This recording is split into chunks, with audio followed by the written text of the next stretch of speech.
So Erev Tov, Tere Tere, as Avraham likes to say. Tere Tere, buona Tere. Our parasha is Parashat Emor. What is Emor? Emor is say, tell.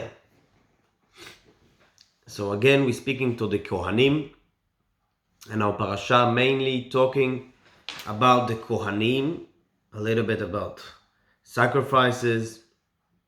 I would say the parasha talking about mainly about purity of sacrifice of the Kohanim and the sacrifice of the Beit HaMikdash.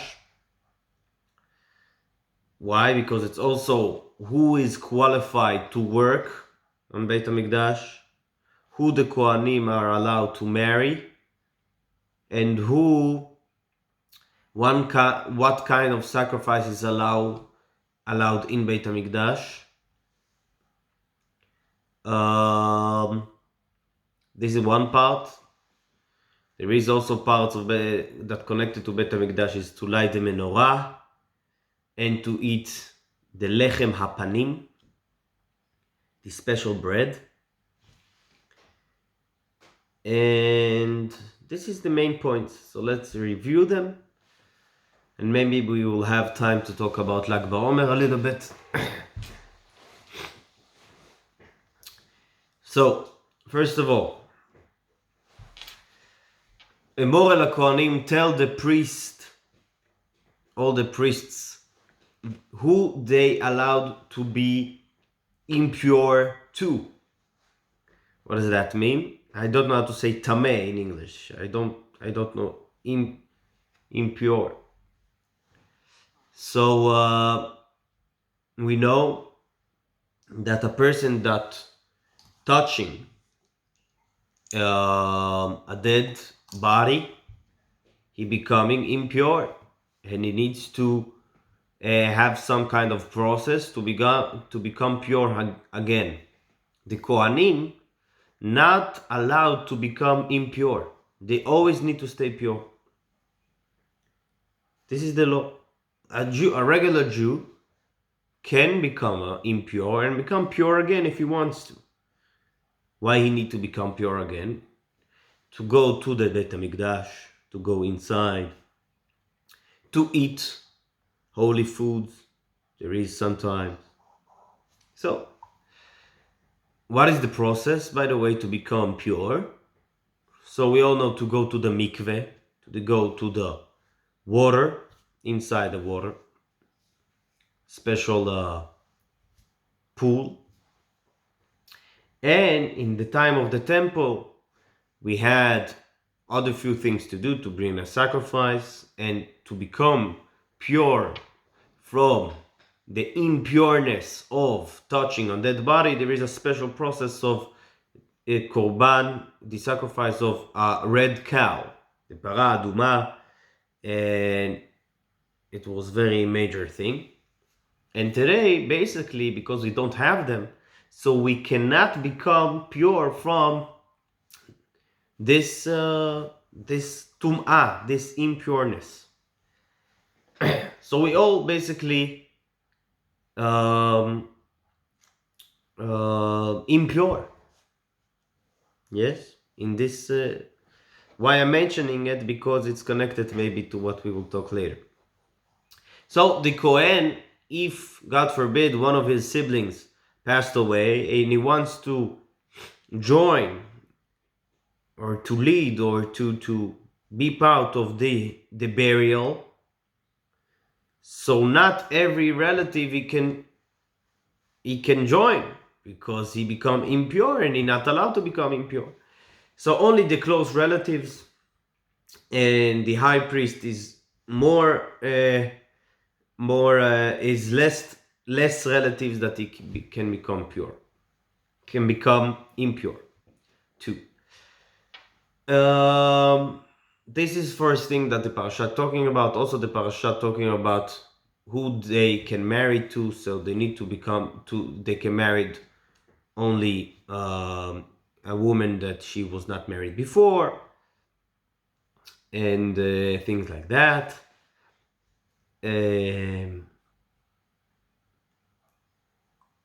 Also, in general, Kohanim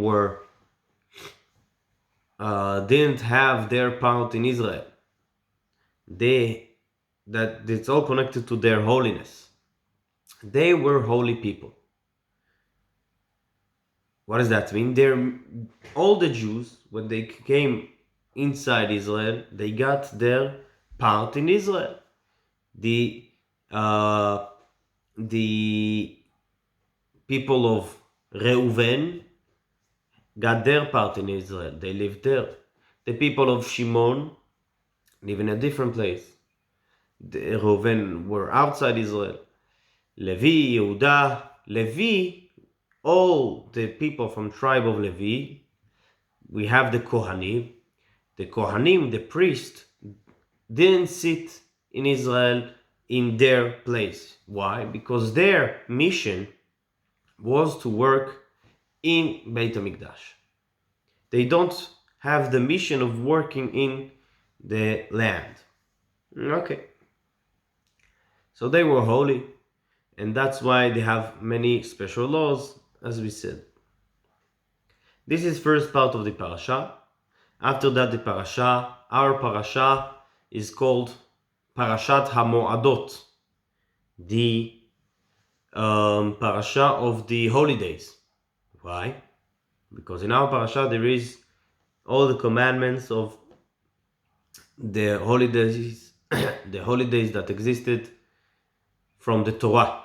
We have Rosh Hashanah, Yom Kippur, Sukkot, Pesach, Shavuot, and the last day of Sukkot. We have all the holidays in our parasha, starting from Pesach.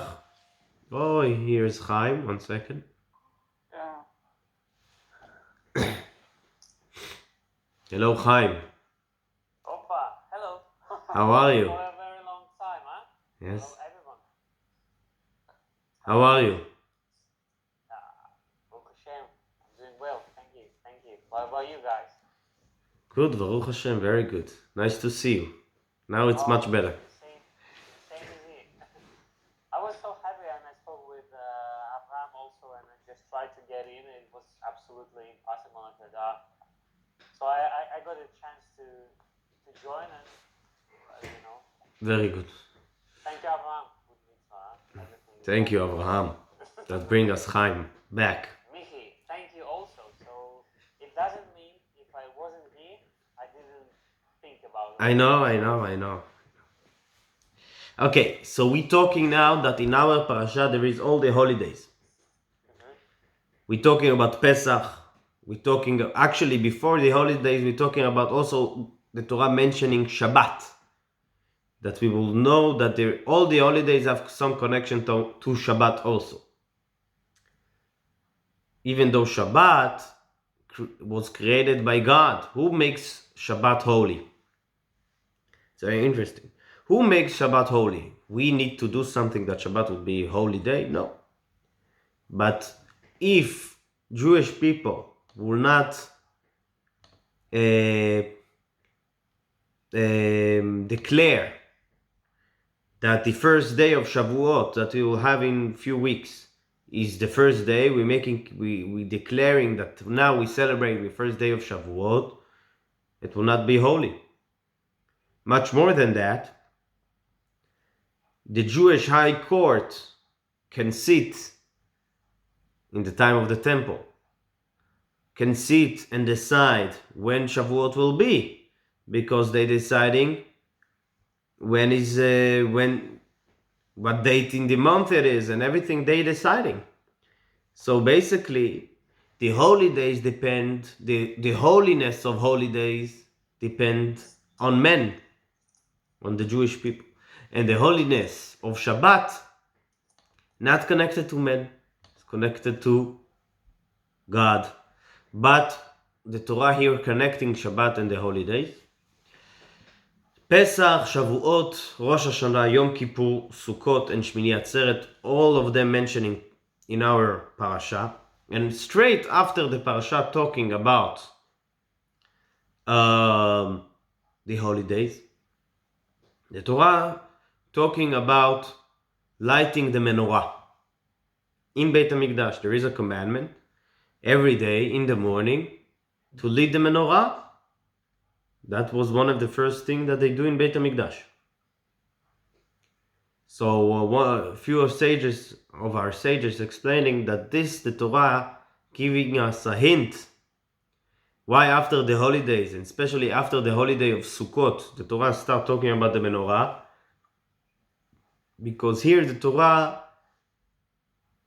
giving us the hint of another holiday of Hanukkah. Because the Torah talked about all the holidays, and holiday of Hanukkah is from our sages, much afterwards the holiday of Hanukkah came. But exactly like Sukkot is 8 days, and then the Torah start talking about the menorah that we're lighting in Beit HaMikdash. So this is, here we have Hanukkah, 8 days lighting the menorah. And there is many interesting from our Parashat connections to more holidays that came after that we can find in initials and things like that. After that, the Torah telling us one special law, the law of Lechem HaPanim, as I mentioned. What is Lechem HaPanim? It's the bread of the Panim. What is Panim? Panim is face, and inside, Pnimi. What is that? So we know that in the Beit HaMikdash we had the menorah, we had the small altar, the gold altar, and we had the table. What was on the table? In the table were 12 chalot. And every Shabbat, they changed the chalot, were 12 chalot there. This was the law that need to be there challah. Why? Because. And every Shabbat, they changed the challah. So the challah will stay there for 1 week. And the challah was very hard to make. It was special made. Every challah was approximately 5 kilos. It was big. And it stayed fresh for all the week. And very interesting law.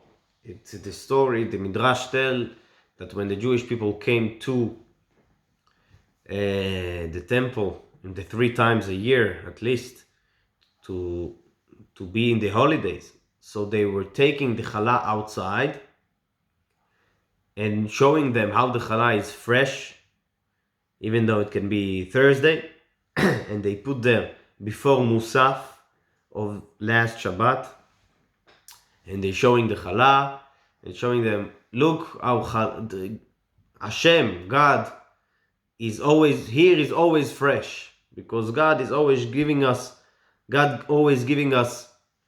fresh life, fresh bread to eat. Every bread that we eat every day in our homes is a new gift from God.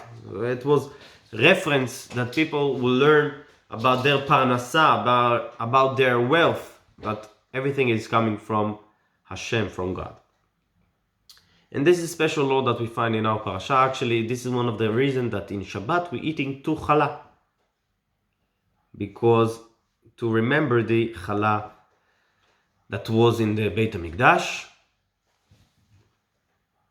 Okay, now I'm going to talk about something that actually I looked for this topic for a few years to find this explanation. I remember that this exists, but I didn't find it. And this year I found it. There is very interesting explanation that we need to understand. In our parasha, there is many laws about who is qualified from the Kohanim to work at Beit HaMikdash. And many people are not qualified. Why? I don't know how to say it in English. They are disabled, we can call it. Or they are disabled. And disabled, when we saying today disabled, we think about something major. It can be something very small. They can have, if they have something, let's say a strong voice, something that strange voice, also can be considered that disabled to work in Beit HaMikdash. I think if they are lefty, they're not allowed to work in Beit HaMikdash. I mean lefty. And we can think, it's old-fashioned. We are open-minded today, but this is old-fashioned. But if we're looking on the Torah, it's true that many years back, until today, it's not perfect, but the approach to disabled people was that they are not perfect, we are perfect, but the Torah was the first one, the only one, that for many years did not saw disabled people as low class. In all kinds of laws, in all the laws actually, disabled people, they are the same. There's no difference. There is no difference in any kind of law that disabled not obligated to do. They are not privileged to do. All the laws. And also we can talk about life. The ideology in all times was that disabled people, their life is less valuable. In the Jewish law, it's the same. There is no any difference who did you kill if you kill someone, or the payment, the punishment of killing someone is the same. The law to not, if a person, we know that there is people that sometimes people prefer not to stay alive in some situation. The sanctity of life, there's no different what kind of person it is. It can be a person that cannot see, cannot talk, cannot hear. We can think that he is not valuable at all. And according to the Jewish law, it's exactly the same. There's no difference. So how come this open-minded religion that we know, Aristo said that we need to kill people that that not valuable. And this religion that was so open-minded, the Torah said, you are valuable, we appreciate you, but not to go to the Beit HaMikdash. You're not supposed to be there. So this is an interesting question. And there is, first of all, we need to divide the answer to two parts, in my opinion. First part is that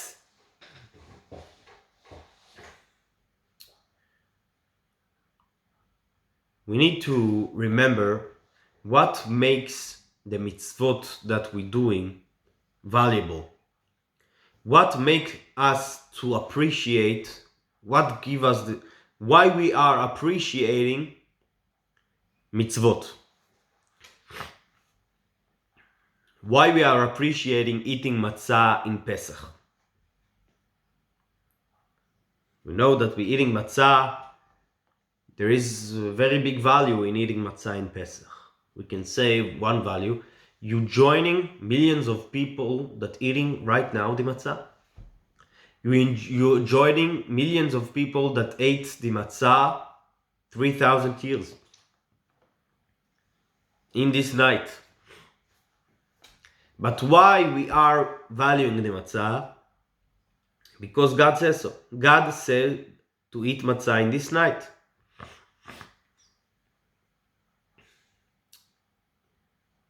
Night after, we don't need to eat matzah, so there is no value in it. For example, we value the law not to eat something not kosher. We value very much.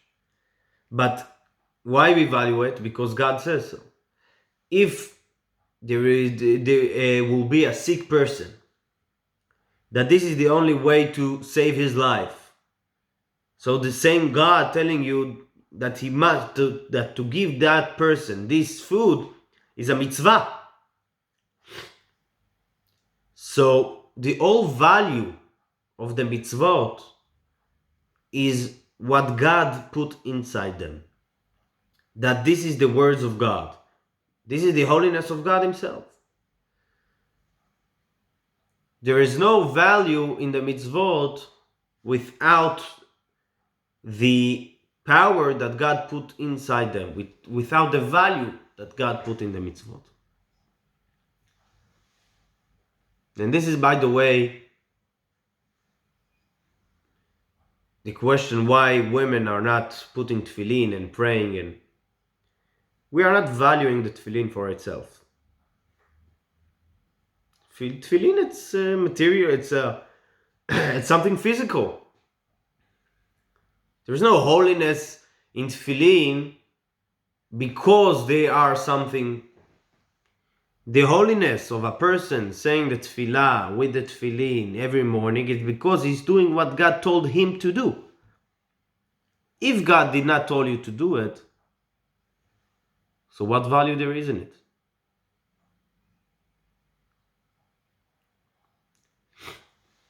If we're looking on the mitzvot as something that we appreciate because we like them, so we choosing, I want to eat matzah also in Shavuot because the matzah is so special. It reminded me the taste of the matzah. It's tasting like something 3,000 years old, and it's like and it's something I want to remember it also in Shavuot. There is no meaning at all by eating matzah in Shavuot.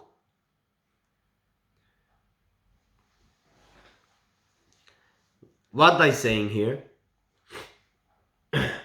Every person and everything that there is in the world, it's holy, it's important only if he's doing what God wants him to do. If he's doing something good, it's good because God said that this is good. If God did not say to do it, so there's no value in it.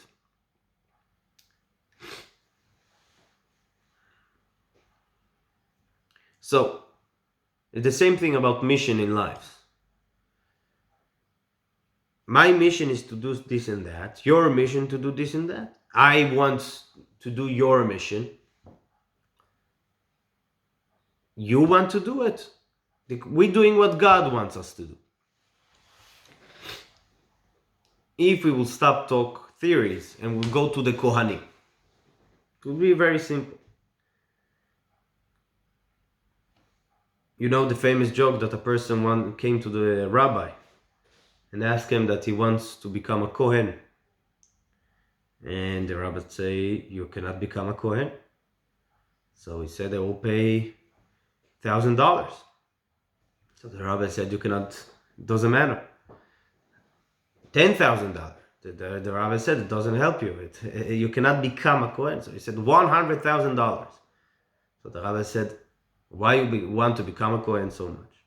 So he said, my father was a Kohen, my grandfather was a Kohen, so I also want to become a Kohen. So this person want to change. He doesn't want to change, but if a person wants to change something, he cannot.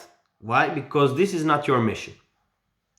So first of all, about the Kohanim, that they are disabled.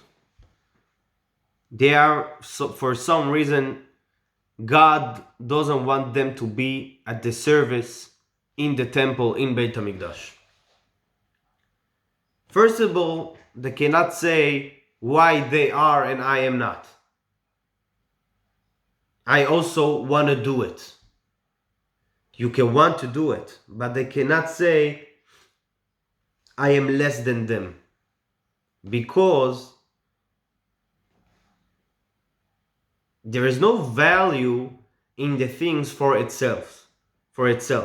If God gave him, he's doing his mission, and the same thing you doing your mission. The value of everything that we do is the mission. If he can think, I will go to the temple and do some sacrifice, this is not your mission. It's the same thing that he will go outside and will not serve what he needs to do, because they're both not doing their mission. There is no value. It's like eating matzah in Shavuot. There is no value in this, because God doesn't want it to be. But the second point that we need to understand is, first of all, this point is a very important point about everything in life. We need to know where to invest. We need to understand what is chumrah, what is hidur. Those things that we are putting additional things in life. We cannot saying I accept on myself another Shabbat. I want to be more close to God. So also Sunday would be Shabbat. Sunday cannot be Shabbat, because Shabbat is the seventh day. Sunday is the first day. It's not the eighth day. It's the first day. So it's connected to many, many things in life. But the question is, why? What is their mission? Okay, God did not choose me to be at the temple. So what's going on here? I'm disabled. I'm a Kohen, disabled Kohen. What is my place in life? As I said, Am Israel, the Jewish nation, divided to two. To all the tribes and Levites. Shevet Levi, the tribe of Levi. The tribe of Levi, they are holy. They are connected to God. They don't have part in Israel. What does that mean, that they don't have their land, their piece of land in Israel? That all the tribes, their mission is to work in the fields, in the earth, to plant, to grow. Their mission was not to work. It's to be holy, to be connected to holiness. That's why they don't have their piece of land. But if I am not allowed to work in Beit HaMikdash, so what is my place? So if we will look, this is from the third Rabbi of Chabad, the Rabbi Tzemach Tzedek. He explaining that their mission is to connect the people with God. This is the mission of Kohanim, to connect the people with God.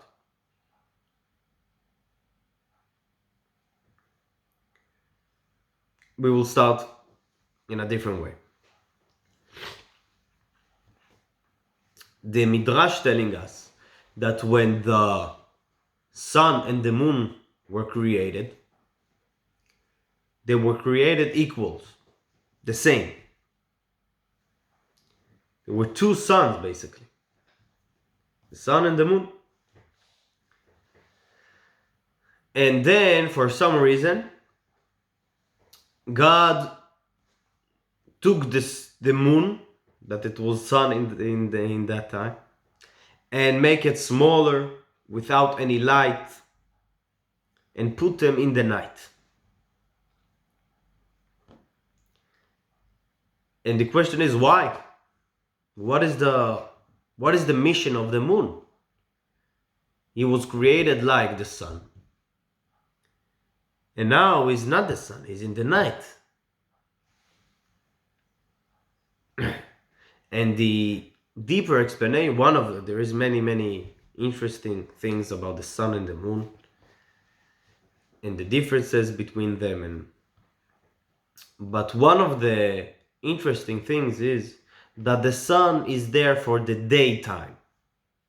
Sun is speaking, is interacting with the people of the day. The people that seeing things clearly, that they're feeling warm, that they're going outside. The moon is there to the people of the night. There is people that they are not so active in the day. They are active in their nighttime. In time of darkness, they feeling comfortable. And they, if there were only sun,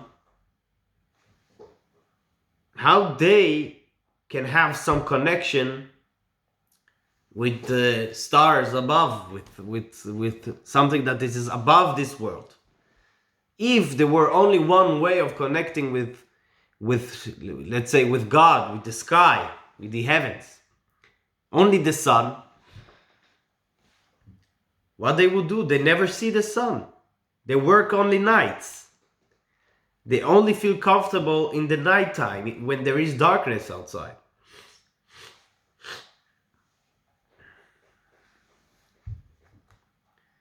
So that's why there is the son of the night. The king of the night is the moon. The moon can take the light of the sun and transform it to the nighttime. There is a different way to connect with God. Not only for the people that they are comfortable in the daytime, that they see everything clearly. Everybody deserves to connect with the heavens. That's why there is also the moon. The moon taking the same light of the sun and giving it to the people of the night. This is example, or this is the same thing of the disabled Kohanim. The Kohanim, their mission is connecting the people with God. They were the representative of holiness in the land of Israel. People wanted we learned 2 weeks ago about all the laws of Metzorah, of Tzarat, of the, how we say it,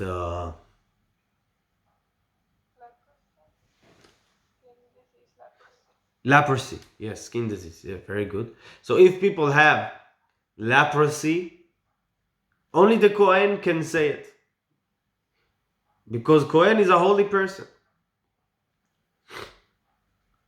But if all the Kohanim were working in Beit HaMikdash, what about the people that not going to Beit HaMikdash? What do you think? All the Jewish people went to Beit HaMikdash? No. There were people that they felt comfortable when all the people went to Beit HaMikdash and they stayed in their houses. They felt much more comfortable. They were not connected with God in the way that they want to see God and when they want to that God would see them. This is what we saying, that when the Jewish people came to Beit HaMikdash, they saw God and they saw how God sees them. They saw all the holiness. There were 10 miracles in Beit HaMikdash in very open way. Every holiday, people went to Beit HaMikdash and saw miracles. And some people did not want to feel that holiness. They felt comfortable in the nighttime. They felt comfortable in their life. They didn't want to be connected to something greater. How they can be connected with God?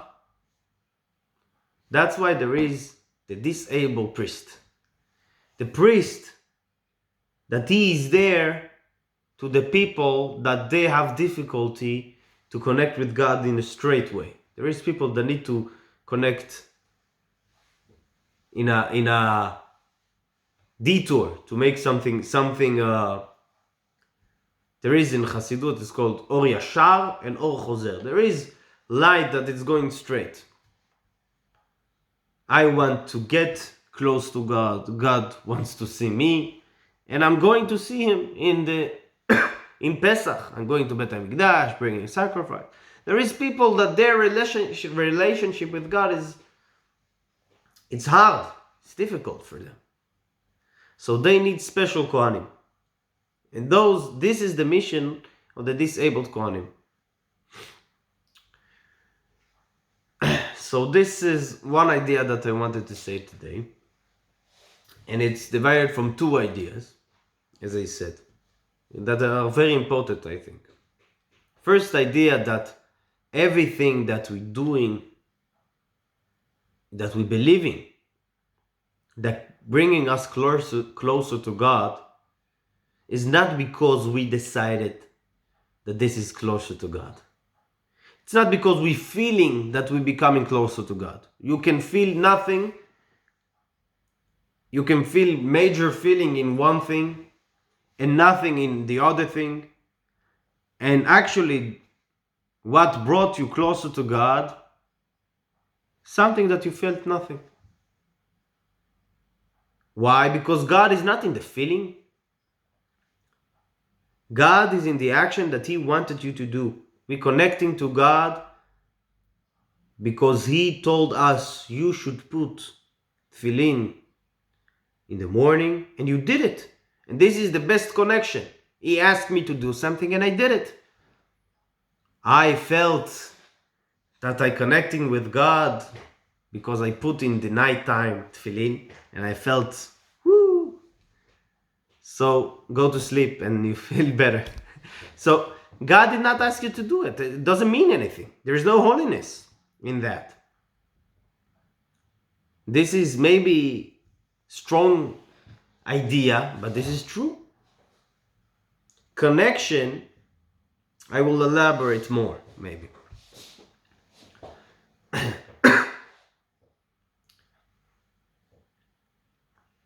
think I said it here, but maybe I said it in a different place. Let's say there is there is Einstein. Einstein, very smart. I just lately read that Einstein's house that he lived in America was bought by his wife, and he told her not to make from it a museum. Actually, she passed away much before him, and he was living there, and in the same house lived on two more, how it's called, the price, how it's called, Alan, I didn't hear you.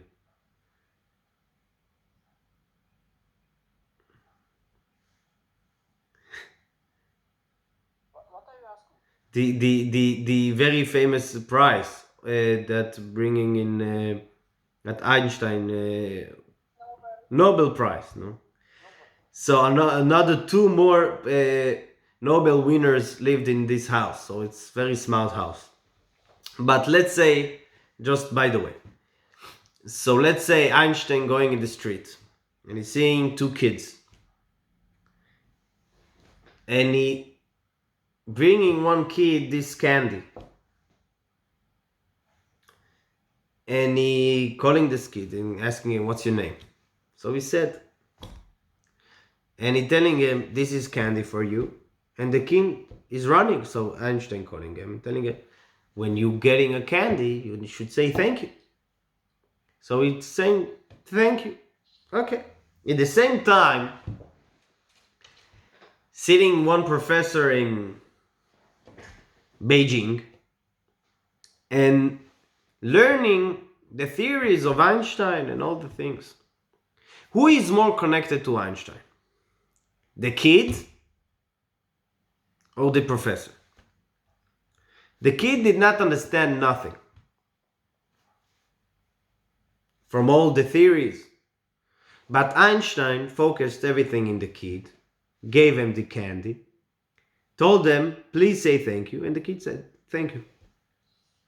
And the other professor understand exactly all the things that Einstein, but he never saw him, never talked with him, no physical connection. So maybe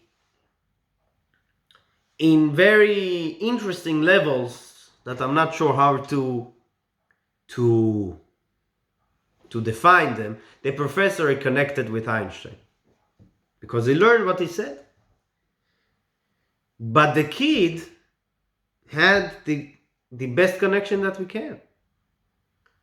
He did something only because he asked him. I asked him to do something and he did. Why the kid did this thank you? Only one reason. This guy asked me to. This is the best example of mitzvot. We will never understand the meaning, the true meaning of God, what He wants. How we can understand He's creator and we are creation. The differences between creator and creations is not differences of knowledge, not of wisdom, not of power. It's different. There is unlimited,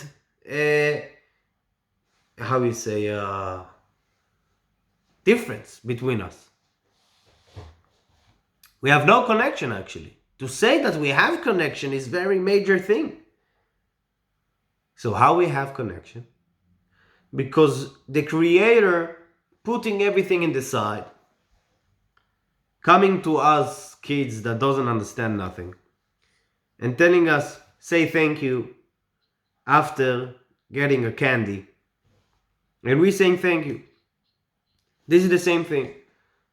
God telling us, do this and that. We did it. This is the connection that we have. This is mitzvah. So the connection that we have is not because we felt, let's say the kid, he grow up, he become a smart kid. He start explaining, you know what does that mean that Einstein told me to say thank you? It means that thank you, it's connected to this and that. No, it's not true. He told you to say thank you because this is a nice thing to do and whatever. You will never understand the true meaning of what God, the wisdom of God. You will never understand the wisdom of God Himself. The whole connection that you have by mitzvot is because God told you something and you did it. And if you say thank you after something bad happened to you, you didn't fulfill Einstein's mission. You did something else. It's like eating matzah in Shavuot.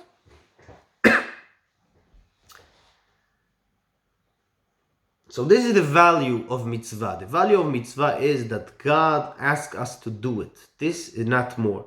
And this is about everything in life. The mission, the mission of what makes us connected to God by mitzvot is not what we feel is important, is what God telling us to do. That's why we cannot say this mitzvah is more important than that. Who said? You saying so. No, you cannot say so. That's why you cannot pick and choose like many people want to do. That's why you cannot say, I want to do mitzvah that is not connected to me. I want to be a Kohen. You cannot.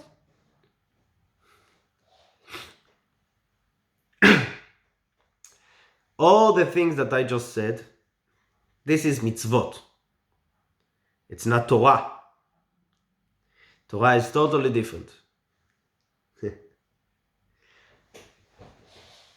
But this is not for today. But this is very important because on this based all the meaning of the we're learning that the Jewish people, when God asked him to do mitzvot, what they said, they first of all said na'aseh and then nishma. We first of all do and then we will understand. What does that mean? It means that we understand that the power of everything we do is not based on our understanding. It's based on the value of the things itself. It's not connected. I have no say in the value of the thing. We also a few weeks from Shavuot, so we can talk about it. That before getting the Torah, there is a midrash that's saying that God forced the Jewish people to get the Torah.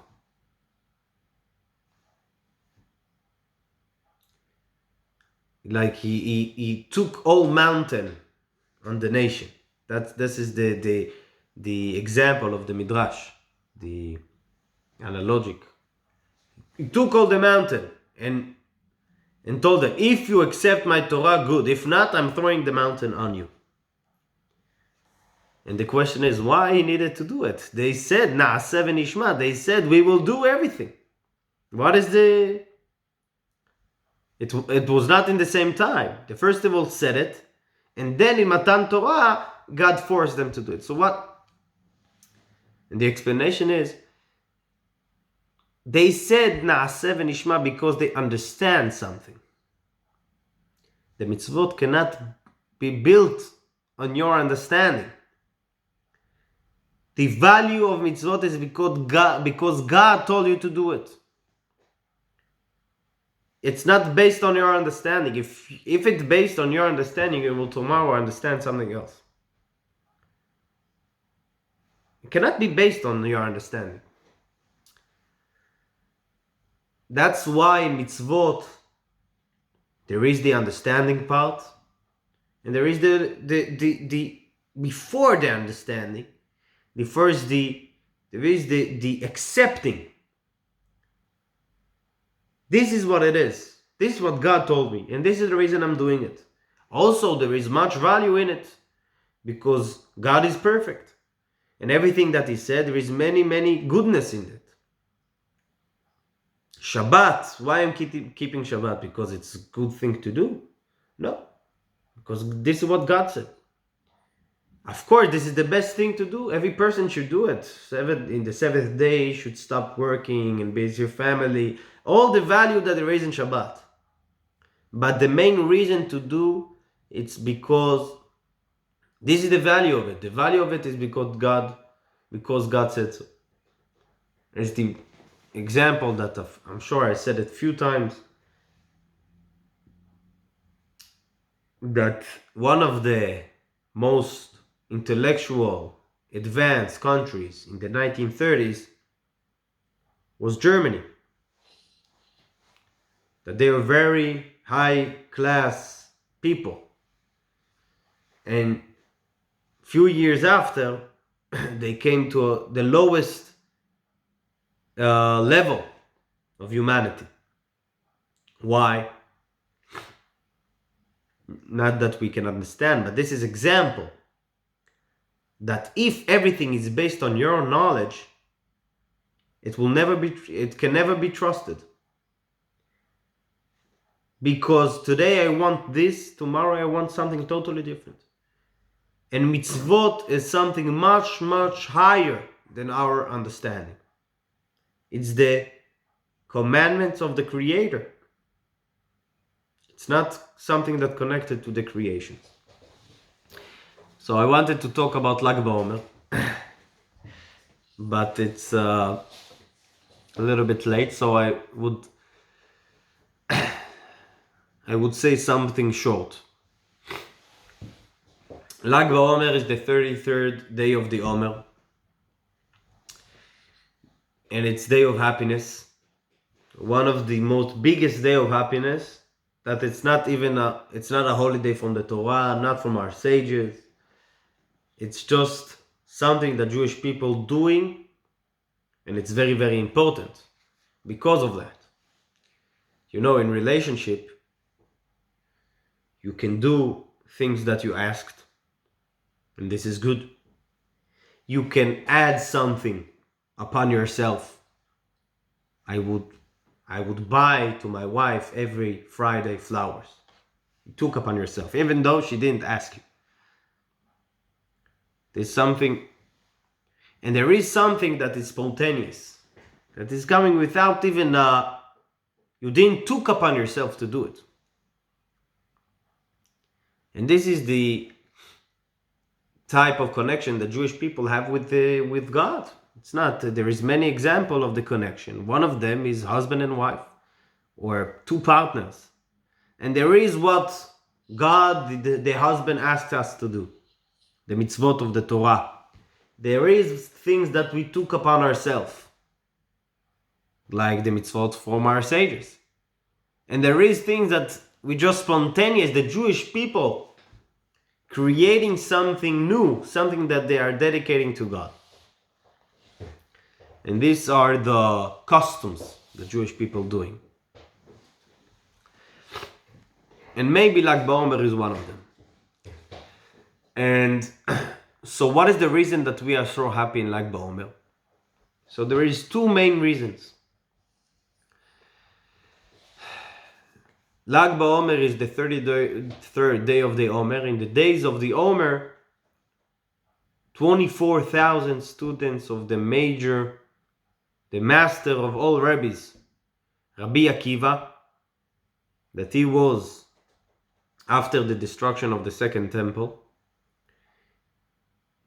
he had 24,000 students, and they all passed away between Pesach and Shavuot. In the 33rd day of the Omer, it stopped. That's why it's day of happiness. This is one reason.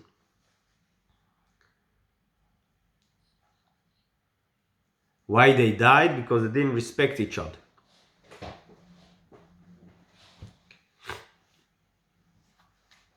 And second reason is because this is the day of passing of Rabbi Shimon Bar Yochai. Rabbi Shimon Bar Yochai was a student of Rabbi Akiva. This the same Rabbi Akiva that had 24,000 students passing away. So he was a student that afterwards, a new student that stayed alive, and he passed away many years after in Lag BaOmer the same day, and he asked that this day would be happy day for all the generation. I will just say the story of Rabbi Akiva, and there is powerful things that we can learn from it. Rabbi Akiva was a shepherd. He was a Jew that came from a family of non-Jews. Actually, his great-grandfather was Sisra. Sisra was a minister that had a very big war with the Jewish people, and in the time of Dvorah, the prophet Dvorah, she was a woman prophet, and it's a story in the Tanakh. You learned it, Abraham, in Kolel Torah, no? So it was a very, very interesting story, very big story. Sisra was a very strong and person that was against Jewish people, and Rabbi Akiva is one of his great-grandson. Not a very nice family tree to a Jewish scholar. But he was from this family, and he was a shepherd by a very rich person named Kalba Savua. Very rich person in Jerusalem, I think. And this Kalba Savua have a daughter, Rachel, and she saw something special in Rabbi Akiva, in Akiva. And she wanted to marry him. And he said, this low shepherd, 40 years old, don't know how to read, this will be your husband. and he didn't agree. And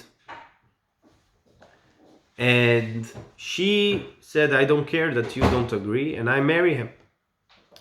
And she married him. And her father, discommunicated, yes? From all the inheritance, everything and she didn't care. And she told Akiva that he need to start learn Torah. And he didn't know how to read. So she convinced him, and he had the will, but now he need to find in himself the power.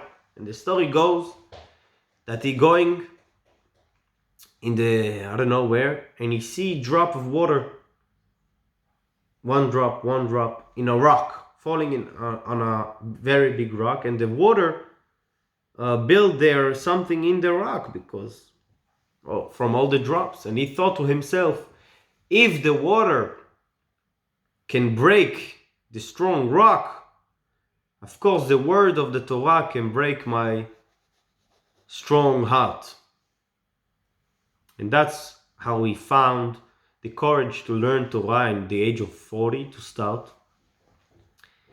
And he learned until he became a very big rabbi, and he have 12,000 students. After 12 years, he went to his home back, to his wife, and he coming to the window, and he was 12 years outside home, did not saw his wife, only learning. And he hearing the neighbor telling his wife, what a husband you chose. Went for 12 years. Crazy. And she telling this neighbor, that's what Akiva hearing from the window. What are you talking about? He's learning Torah. I hope he will stay there another 12 years. So we turned back and went again for 12 years. And then he came back after 24 years with 24,000 students. And all the city talked that Rabbi Akiva is coming. She didn't know that this is her husband. We're talking about 2,000 years ago. The WhatsApp there was only in the beginning. And then she went to see this big Rabbi. And then she came, and they unite again. And then the Rabbi Akiva telling to all the students, what do you think? This woman is just a simple woman. All the Torah that you got, that you own, and the Torah that I own, is everything belongs to her.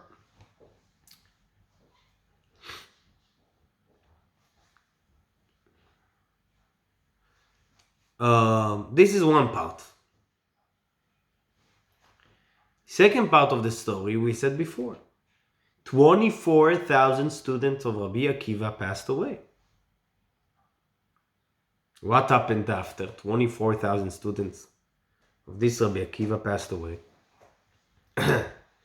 So we went to a different place and met 5 students. And he started to teach those 5 students Torah. And those 5 students brought all the Torah to all over Israel. We need to understand that all the Talmud is based on Rabbi Akiva. Rabbi Akiva is the biggest master maybe in the Talmud. And everything that brought to halacha is according to Rabbi Akiva. And everything came from those 5 students that he had after. So I want to talk about this part. The rebuilding. This person, it's amazing. He built everything from zero. He built himself from zero, from nothing. And then he became the biggest rabbi, 24,000, and everything went away. And what he's doing? He's building again in a different way. He taught 5 students. One of them is Rabbi Shimon Bar Yochai, that is the master that starts revealing the insight of Torah, the Kabbalah, the Zohar, the, how we call it, the mystics of Torah, the mystical part of Torah. Everything starts from Rabbi Shimon Bar Yochai, his student. And everything came after the rebuilding of Rabbi Akiva.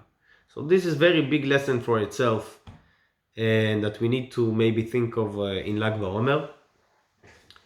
And of course, this is the holiday of mystics of Torah, of the insight of Torah. And this is time to also learn Chassidut, the mystical part of Torah. This is one point for Lag BaOmer.